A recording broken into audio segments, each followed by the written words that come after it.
Hello friends, how are you? Welcome to Japan Study Center. Today we are going to see the chapter of geography, and what is our topic today? A development of a river valley. There is a most important here. The original and depositionally and the feature of produce or modify by the action of running water may be better understood if we note their stage of through which a stream passes from its source to its mouth. The source of rivers may be lies in the mountainous is regional and the mouth may be meet the sea or lake. The whole path is a flow by a river is called its a course or its a valley. There is the most important. The course of river divided into the three section. The first here is the upper course of the stage of the youth, and second here the middle course of the stage of minorities, and third here the lower course or the stage of the old age. There is the upper, middle, and the lower are three courses into the which is the river valley in the divided. The next here is the upper courses. The upper course is mountain course begin from the source of the river in a hilly or mountainous area. The river is tumbles down to steep slopes and as a result is a velocity. And the eroding power are at their maximum. The consequently the valley depending is assumed it is the greatest important at this stage. Normally, weathering also play it is a part on the new surface exposed along the bank of the stem, and the weather is a rock is a material is carried into the stem partly through the action of gravity and the partly by the rainwater flowing into the river. The weathering help in the weatherings of valley at the top given it is a type of V, and shape cross the sections such as the valley are known as the V-shaped valley. Here show the upper, middle and lower course of the river. There is the most important upper course, middle course and lower course. The river arises the high ground and there is a waterfall formed to the veneer of rivers flanging over stiff and clamp. And the next here is the deltas formed in the river mouth and the river meanders across flat plain. Oxbox is a lake. There is the most important diagram here shown in this picture. The also important here is a diagram here. Erosion, transportation and deposition. There is a erosion and there is goes based transportation and deposition is the most important.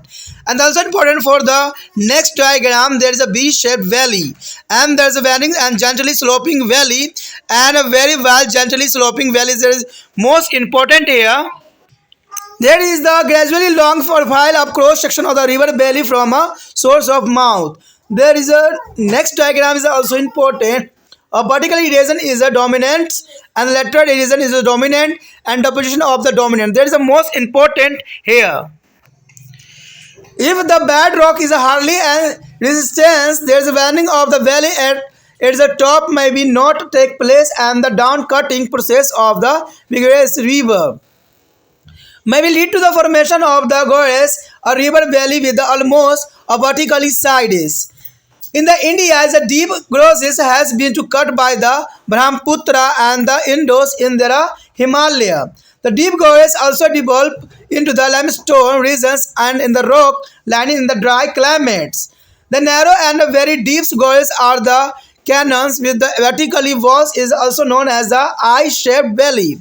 A canyon is a very deep gorge with the steps side running of the hundred of kilometers. And grand is the canyons of the river is the Colorado in the USA is the some of the more is an outstanding feature that is developed in the upper course of the river is included rapidly and the cataract is the cascaded and the waterfall here. The next is the middle course. In the middle course, lateral corrosion tend to replace a vertically corrosions. Active corrosion of the bank of bed and the V-shaped valley. The volume of water increasing with the confluence of many tributaries and they are increasing the river as a load. Thus, the work of the river is predominantly is a transportation with some deposition. The river which is the sweeps and down from the steep mountain valley to be a comparative well at the level and the land drop. There is a load of courses and the sand grab as there is a sudden decreasing in the velocity. The load is deposited is generally assumed a fan-like shape, hence it is called on the Abraham fan. Here show the one important diagram. There will fans here. There is the most important. There is a shape of fan. Sometimes the server fans made by the another holding streams often until form a continuous plan is known as the predominant and the will plan. So called because it is lies at the foot of the mountain. In these sections, even minor octavius force or revert swings in the loops to go round there abstractly, and these loops are called meanders as a term derived from the winding river meanders to the Turkey. The next here, the lower course. There is the most important lower course. The rivers are moving downstreams across a road board, and the living plant is heavier with the waves is both down from to the upper and middle course. A vertical corrosion has almost a cases their lateral corrosion still goes on the erodes. It's a bank further. The bulk of the river is mainly deposition building up. It's a bed and forming a extensive flood plain. When its tributary is joined to river and the volume of water increase, coarse and materials are dropped and the fine slab of coil down to about the mouth of the river. The large city of materials are deposited on the level of bed and the river split into the amazon of channel. Such stem is called to the branded a stem. Here show the most important diagram of branded stem. Here there is the most important stem shown in this diagram. During the annual flood, is the large quantities of the sedimentary rock spread over to a low-lying adjacent area. A layer of the sediment in thus the deposited during to each flood are gradually build up their fertilizer and the flood plan. There is the most important fertility flood plan. A rise to rise of the course of material is formed along the each bank of river. Each radius is called to the levels. And here show the diagram. The flood is a plan and the left there is the most important here. A flood plan is a river's level above full plans. I believe there is the most important here. In the lower course of the river, the meanders is become much more pronounced, and the outer bank and concave bank is the rapidly eroded that the meanders become a almost complete circle. A time is a come when to the river cut through there is a narrow neck of the loop. The meander is now cut from to the main stem take the form of on the ox boy as a lake. There is the most important here or diagram. Here the most important stage in the formation of the ox box lake. There is the most important the loop of hair. This take a gradually turning into the snappers is a disappear in the course of time. The neurosis is such as a particularly is a fully filled is a ox ball. The lake are marked at a short distance from the present course of river like a Ganga. Upon the entering a lake or sea, the river is deposits all over the load at the mouth, giving rise to the formation of a delta. The delta is a triangular relief feature with the apex of pointing up to stem and the marked as a fan-shaped area of fine elements and the Greek letters is a delta. Pronouncing delta is a closely resembles the triangular delta of the river as a Nile. Some delta are extremely is large and the Ganga Brahmaputra delta is the largest delta in the world. Here is the most important formation of the delta. There is the most important. The Nile delta carries Niles and the river Deccan and flood plain Alexandrias and the distributaries and there is the most important formation of delta here. The following condition favor of the formation of delta here. There is the most important 4-point active vertically and lateral erosion in the upper course of the river to supply the large amount of sediments. There is the most important. A second here tideless is a setter coasted and the next here shallow sea adjoining the delta and no strong current is a current at the river mouth which may be a wash away to the sediments. Due to the obstructions as causing by the deposited is aluminum, the river is a discharge. It's a water through a several channel which are called to the is a distributaries. And the some rivers empties into the sea has no deltas, but instead there have to be shape of the gradually widenings or mouth cuttings deep inland. Such a mouth is called estuary. Their formation of their estuaries is due to the scoring action of the tides and currents. But in most of the case of the original case in the subterranean of the earth as a crust in the area of the outlet. The two west is a flowing river of India, the Narmada and the Tapti do not a form of delta. Their former estuaries is bent to the joint to the Arabian Sea. In the lower course land, a feature produced by the river and meanders. Floodplain is added to the stems and oxbox the lake delta and the estuaries. हमारा जो यहाँ पर अत्यंत महत्वपूर्ण chapter है बहते जल और भूमिगत जल के जो है कार्य। देखिए इसके अंतर्गत अत्यंत महत्वपूर्ण टॉपिक जो आया है हमारे समक्ष नदी घाटी के विकास। आखिर नदी घाटी का विकास कैसे हुआ, ये बात जानना काफ़ी रोचक रहेगा, क्योंकि नदी घाटियों का निर्माण और विकास के बारे में जानना बहुत ही मायने में इंपॉर्टेंट रहता है। जो ज्योग्राफी के जो स्टूडेंट है जिनके पास ज्योग्राफी सब्जेक्ट है, कहते नदी अपने उद्गम से लेकर बुहाने तक जो है अनेक प्रकार की असल कृतियाँ बनाती है एवं उसके स्वरूप में परिवर्तन होता ही रहता है। अपर्दन और निषेचन द्वारा जो है नदी अपने मार्ग में विभिन्न स्थल कृतियों का निर्माण करती है, यानी इसका दो ही मार्ग होता है, अपर्दन या निक्षेपण होता है। नदी का उद्गम जो है प्रायः पर्वतीय क्षेत्र और मुहाना समुद्री या झील में होता है। नदी के संपूर्ण पथ को इसका मार्ग या इसकी घाटी कहते हैं। नदी के मार्ग को 3 भागों में बांटा जा सकता है, जो कि बहुत ही ईजी है। पहला जो है ऊपरी मार्ग या जो है युवा अवस्था कहलाता है। दूसरा जो हमारा इसमें दिखाया गया मध्यम मार्ग या जो है प्रौढ़ा अवस्था दिखाता है, और निचला मार्ग या इसको हम वृद्ध अवस्था भी कहते हैं, यानी युवा अवस्था, प्रौढ़ अवस्था और जो है वृद्ध अवस्था, इसको ऊपरी मार्ग, मध्यम मार्ग और निचले मार्ग के रूप में हम जान सकते हैं। सबसे पहले हमारे समक्ष आता है ऊपरी मार्ग। देखिए ऊपरी या पर्वतीय मार्ग का जो आरंभ क्षेत्र में नदी के उद्गम से होता है, जहाँ से ये नदी का जो है बहाव आता है। इस भाग में नदी के जो है तीव्र ढालों पर तेज गति से बहता है। अंत नदी के इस भाग में अपर्दन की क्रियाएं सबसे अधिक होती है। परिणाम स्वरूप यहाँ नदी घाटी को गहरा करने का काम महत्वपूर्ण होता है, यानी यहीं से जो है नदी घाटी गहरा होता चला जाता है। सामान्य रूप से नदी के किनारे पर अपक्ष की क्रिया भी प्रभाव डालती है, और कुछ जो अपक्षशील सेल पदार्थ नदी में गुरुत्वाकर्षण शक्ति द्वारा जो लुढ़क कर आ जाते हैं तथा कुछ वर्षा के पानी के साथ बह कर नदी में पहुंच जाते हैं। नदी में घाटी के ऊपरी भाग को जो है चौड़ा करने में अपक्ष भी बहुत काफ़ी मददगार होता है, जिससे नदी घाटी जो है अंग्रेजी के वी अक्षर जैसी दिखाई देने पड़ने लग जाती है।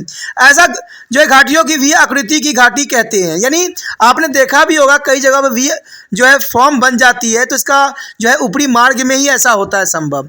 और नदी घाटी के ऊपरी भाग काफ़ी चौड़ा हो जाने के कारण जो है वी अक्षर बन जाता है, यानी वी के शेप में इस घाटी का जो है निर्माण हो जाता है।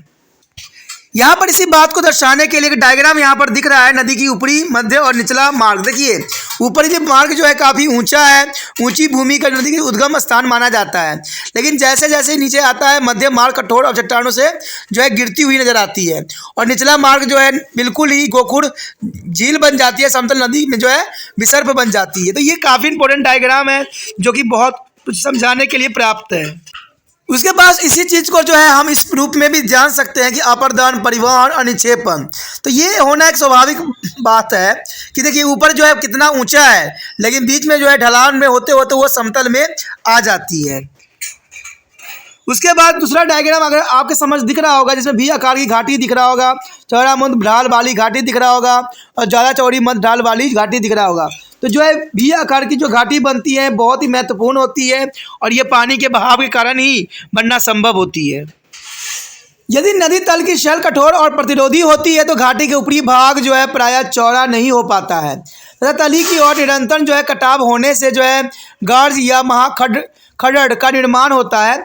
गाज या महाखड़ड़ ऐसी घटना होती है जिसके किनारे लगभग जो है खड़े ढाल वाले होते हैं, जो कि बहुत ज़रूरी है। देखिए ये बहुत इंपॉर्टेंट है। गाढ़ या महाखड़ड़ ऐसी घटनाएं होती है जिसके किनारे लगभग खड़े और ढाल वाले होते हैं। भारत में इस प्रकार के गहरे और महाखंड ब्रह्मपुत्र और जो है सिंधु नदी से जो है हिमालय के क्षेत्र में बनाए हैं। गहरे महाखंडों का विकास जो है चूने पत्थर के क्षेत्रों और शुष्क जलवायु के प्रदेशों में भी होती है। संकरे और बहुत गहरे महाखंडन जो है कैनियोल के किनारे खड़े ढाल वाले होते हैं, और ऐसी घाटियों को जो है आई आकार आकृति की घाटी भी कहते हैं। कैनियल खड़े ढाल वाले किनारे की बहुत गहरी घाटी होती है, और ये घाटी कई 100 किलोमीटर लंबी हो सकती है। संयुक्त राज्य अमेरिका की जो है कोलोराडो नामक नदी पर बनी ग्रैंड कैनल्स जो है विश्व विख्यात है, और नदी के ऊपरी मार्ग में कुछ विशेष अस्थिकृतियाँ बन जाती है। इसमें जो है छिक्रिकाएँ, परिशिकाएँ और सोपानीय जल प्रपात और जल प्रपात पर मुख्य रूप से देखा जा सकता है। नदी के ऊपरी मार्ग में अनेक जलकृतियों का निर्माण होता है। ऐसे महाखंड के जो है कैनल बी आकृति की घाटी और छिक्रिकाएँ, बड़ी छिक्रिकाएँ सोपन जलपात्र के रूप में बदल जाती है। उसके पश्चात है मध्य मार्ग। देखिए नदी के जो है मध्य मार्ग में उधार अपघर्षण की अपेक्षा परिवर्षक अपघर्षण अधिक होती है। यानी देखा जाए इस बात को कि नदी के मध्य मार्ग में ऊर्ध्वाधर जो है अपघर्षण की अपेक्षा जो है पार्श्विक अपघर्षण अधिक होती है और किनारों का जो अपर्दन होने से वी आकृति का घाटी चौड़ी होती चली जाती है। इस भाग में अनेक सहायक नदियों के मुख्य नदी में आकर मिलने से जल की मात्रा बढ़ती ही चली जाती है और इससे नदी की भार में काफ़ी बढ़ोतरी होती है। यह नदी का मुख्य कार्य परिवहन करना होता है और यह थोड़ा बहुत निक्षेपण भी होता रहता है। नदी जहाँ तेज ढाल के जो है पर्वतीय क्षेत्र से समतल मैदान में आती है वहाँ अचानक ही वेग कम हो जाता है। अंत नदी अपने साथ लाए बड़े बड़े कण जो है बजरी और छोटे छोटे जो है पत्थरों को निक्षेपण कर देती है और इस प्रकार निक्षेपण भार जो है पंख जैसी आकृति ग्रहण कर लेती है।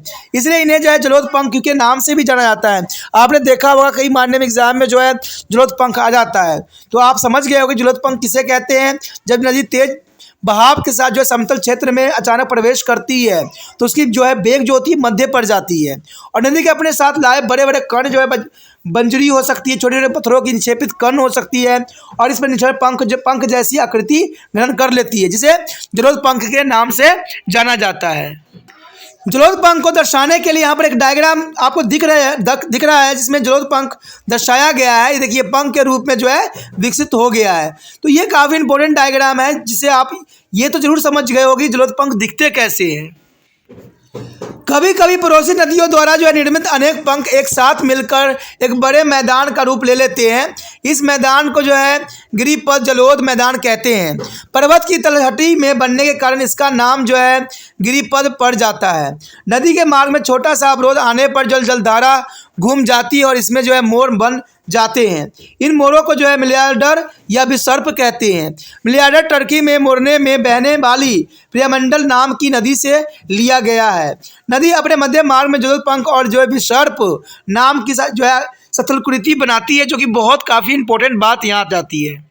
हमारा अगला टॉपिक जो है दोस्तों बहुत इंपॉर्टेंट है, निचला मार्ग। देखिए निचला मार्ग अत्यंत महत्वपूर्ण होता है। इस भाग में नदी एक चौड़ी समतल मैदान में बहती है। यानी इस मार्ग में जो है नदी एक चौड़ी समतल मैदान में बहती है। यहाँ इसमें ऊपरी मार्ग और मध्य मार्ग से ले लाए गए अवसादों की मात्रा काफ़ी बढ़ जाती है।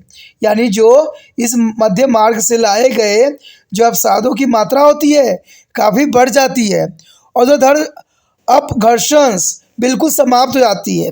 लेकिन नदी अब भी जो है पार्श्विक अपघर्षण के द्वारा अपने किनारे की ओर काटती रहती है। यह नदी की मुख्य क्रियाएं निक्षेपण हो जाती है और इसमें नदी का तल जो है बढ़ता जाता है और बाढ़ के विशाल मैदान बन जाते हैं और इस भाग में अनेक सहायक नदी आकर जो है मिल जाती है। जल की मात्रा बढ़ जाती है। यानी देखा जाए तो यहाँ पर इस भाग में अनेक सहायक नदी आकर मिलती है और जल की मात्रा जो है दिन प्रतिदिन बढ़ती चली जाती है और मोटे पदार्थ का निक्षेपण हो जाता है। कहते हैं महीन गाढ़ या अवसाद मुहाने तक बहते हुए चले जाते हैं। यानी महीन जो गाढ़ होती है और अवसाद होती है वो जो है बहते हुए आगे की तरफ चली जाती है और महीन कणों की कई बड़ी बड़ी परतें नदी तल पर जमा हो जाती है और इसे नदी की धारा का उपधाराओं में बढ़ जाती है। तब इसे गुफित नदी कहते हैं। देखिए गुफत नदी बहुत इंपॉर्टेंट है और इसका जो है हम डायग्रामेटिक भी देख ले सकते हैं जैसे कि इस डायग्राम में प्रस्तुत है। ये आप डायग्राम देख रहे होंगे, ये गुफित नदी के रूप में जो है इसका निर्माण हुआ है। यानी ये अंदर इसका निर्माण हुआ है जो कि काफ़ी इम्पोर्टेंट यहाँ दिख रहा है।